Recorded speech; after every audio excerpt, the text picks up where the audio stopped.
Big boss season 8 లోకి wild card entries ఎప్పుడైనా house లోకి ఎంట్రీ ఇవ్వచ్చు.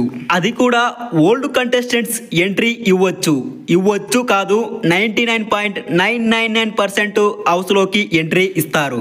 ఎంతమంది ఎంట్రీ ఇస్తారో ఎగ్జాక్ట్ గా తెలియదు, కానీ మినిమం ఐదుగురు కన్నా ఎక్కువనే ఎంట్రీ ఇస్తారు. ఇప్పటికే బిగ్ బాస్ టీం BB8 లోకి వైల్డ్ కార్డ్ ఎంట్రీగా పంపించడానికి ఓల్డ్ కంటెస్టెంట్లలో 10 to 12 మెంబర్స్ కంటెస్టెంట్లను కాంటాక్ట్ అయ్యారని, అందులో కొంతమంది కన్ఫర్మ్ చేశారని అప్డేట్స్ వస్తున్నాయి. గతంలో కూడా ప్రతి సీజన్ లో ఓల్డ్ కంటెస్టెంట్స్ వస్తారు అనే రూమర్ వచ్చినప్పటికీ ఈ BB8 లో మాత్రం అది రూమర్ కాదు, కన్ఫర్మ్ గా ఓల్డ్ కంటెస్టెంట్స్ ఎంట్రీ ఇవ్వడానికి వెరీ హై ఛాన్సెస్ ఉన్నాయి.